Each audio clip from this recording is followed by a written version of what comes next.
जल परियां, हकीकत या फसाना। मोहतरम नाजरीन, इंटरनेट पर ऐसी बेशुमार वीडियोस मौजूद हैं जिनमें एक ऐसी मखलूक को दिखाया गया है जो आधी औरत और आधी मछली के रूप में होती है। इस मखलूक को लातादाद फिल्मों में भी दिखाया गया है और बेशुमार किस्से कहानियों का भी हिस्सा रही है। आपने बचपन में अक्सर परियों और जल परियों की कहानी जरूर सुनी होगी। बाज लोग इसे सिर्फ कहानी की हद तक ही मानते हैं, जबकि बाज लोगों का ख्याल है कि ये मखलूक दुनिया में ऐसे ही मौजूद है जैसे हम और आप। आइए देखते हैं इसमें कितनी हकीकत है और कितनी कहानी।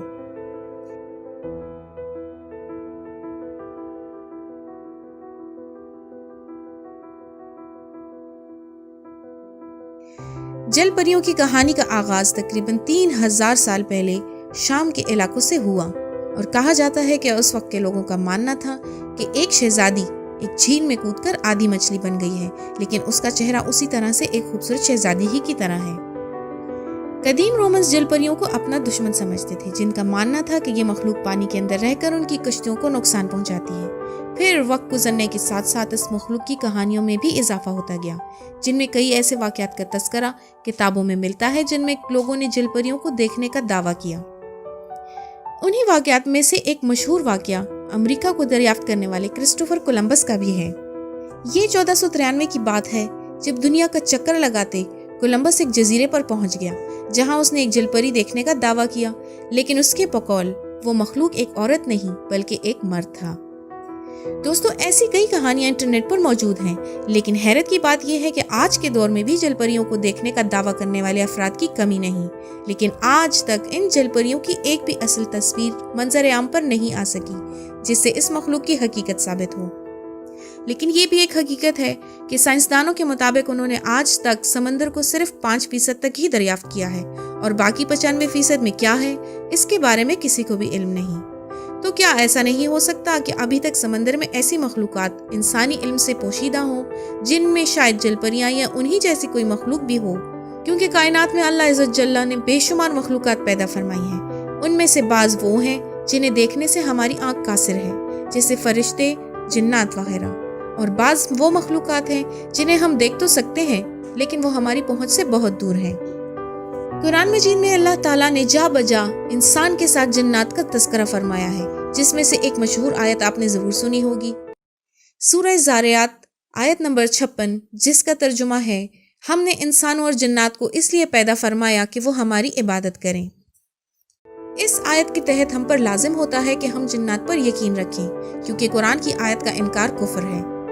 अब सवाल ये पैदा होता है कि क्या परियों का भी कोई वजूद है? तो मोहतरम नाजरीन, जब जिन का वजूद साबित हो गया तो क्या जिन्नी का वजूद ना होगा? जब हम बैतुल खला में दाखिल होते हैं तो क्या दुआ पढ़ते हैं? यही ना कि ए अल्लाह इज़्ज़ वजल, मैं तेरी पनाह चाहता हूँ खबीस जिन्नों से और जिन्नियों से। अब मालूम ये हुआ कि जिन्नी का वजूद भी है, तो मोहतरम नाजरीन, परी भी जिन्नी ही है। ये कोई अलग मखलूक नहीं है, बल्कि आम जिन्नी और परी में वही फ़र्क है जैसे एक आम दराज गोश और अरबी नस्ल के घोड़े में फ़र्क होता है। एक आम जिन्नी के पर नहीं होते, जबकि परी के पर भी होते हैं और ये देखने में जाज़िबे नज़र भी होती है।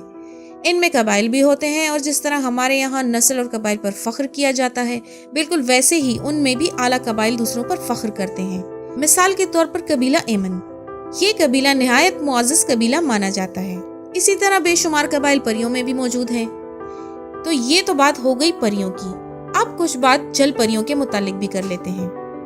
जल संस्कृत जुबान का लफ्ज है जिसके मायने है पानी, और परी फारसी जुबान का लफ्ज है जिसके लुग़वी मायने है इंतहाई हसीन। इस तरह ये उर्दू में इस तरह मुस्तामिल होता है कि इसके लुग़वी मायने बनते हैं पानी की परी या पानी में रहने वाली इंतहाई हसीन मखलूक। बचपन में मेरे जहन में अक्सर ये सवाल पैदा होता था कि जब हवा में जिन और परी हो सकते हैं, जमीन पर हो सकते हैं, तो आखिर पानी में क्यों नहीं हो सकते? मैं उन लोगों पर जो ऐसे अफसानवी मखलूक मानते हैं जबरदस्ती अपनी राय नहीं थोपना चाहती। सिर्फ वो दलाइल जो मेरे जहन से अबहाम को रफा करते हैं शेयर करना चाहती हूँ, ताकि आप भी गौर करें। शायद मैं आपको कायल कर सकूं, वरना लाजमी नहीं कि आप मेरे ख्यालात से 100% इत्तफाक करें। मैं आपको हजरत कमालुद्दीन अदमेरी की किताब हयातुल हैवान से ये तहरीर पढ़कर सुनाना चाहूंगी। आप रहमतुल्लाह अलैह का ज़माना 742 हिजरी से 808 हिजरी तक का है। आप अपनी मशहूर ज़माना तसनीफ लतीफ़ में मजमून दरियाई इंसान के तहत इरशाद फरमाते हैं, इंसानुल मा यानी दरिया का इंसान, ये भी हमारे जैसे इंसान के मुशाबे होता है। फ़र्क सिर्फ ये है کہ پانی کے انسان کی دم ہوتی ہے۔ شیخ قزوینی رحمۃ اللہ علیہ نے عجائب المخلوقات میں کہا ہے کہ ایک مرتبہ پانی کا ایک آدمی ہمارے بادشاہ کے زمانے میں نکل آیا تھا۔ بعض حکماء نے کہا ہے کہ دریائے شام میں یہ پانی کا انسان بعض اوقات ہمارے جیسے انسان کی شکل و صورت میں دکھائی دیتا ہے۔ اس کی سفید داڑھی بھی ہوتی ہے، لوگ اسے شیخ البحر کہتے ہیں۔ چنانچہ جب لوگ اسے خواب میں دیکھتے تھے تو اس کی تعبیر شادابی وغیرہ ہوتی تھی۔ بعض لوگوں کا یہ خیال ہے کہ یہ پانی کا انسان بعض بادشاہوں کے دربار میں لایا گیا تو وہ بادشاہ اس آدمی سے اس کے حالات معلوم کرنا چاہتا تھا۔ چنانچہ بادشاہ نے پانی کے انسان کی شادی ایک عورت سے کر دی۔ اس عورت سے اسے ایک لڑکا پیدا ہوا جو ماں باپ کی گفتگو کو سمجھ لیتا تھا۔ ایک مرتبہ بادشاہ نے لڑکے سے سوال کیا، تمہارے والدین کیا باتیں کر رہے ہیں؟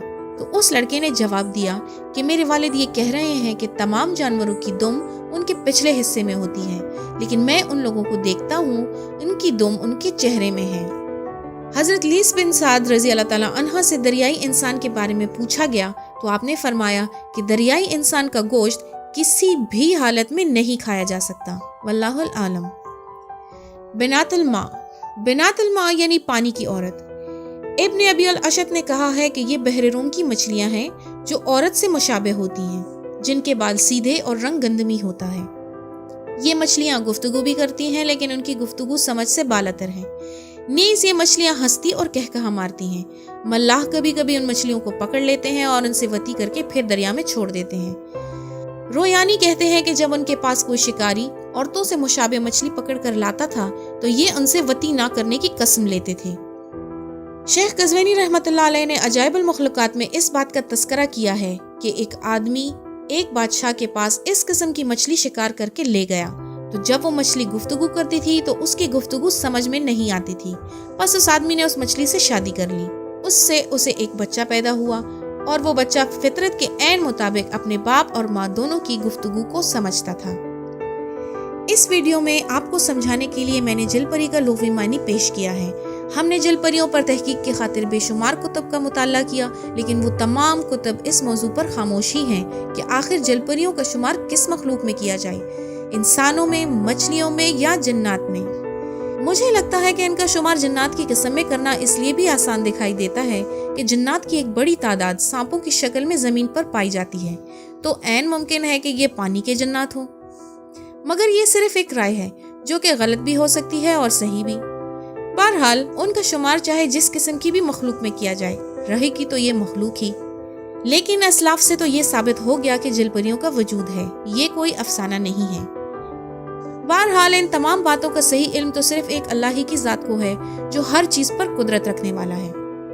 ہم امید کرتے ہیں کہ یہ معلوماتی ویڈیو آپ کو ضرور پسند آئی ہوگی۔ اگر پسند آئی ہو تو اس ویڈیو کو لائک کر کے اپنے دوستوں کے ساتھ بھی ضرور شیئر کریں۔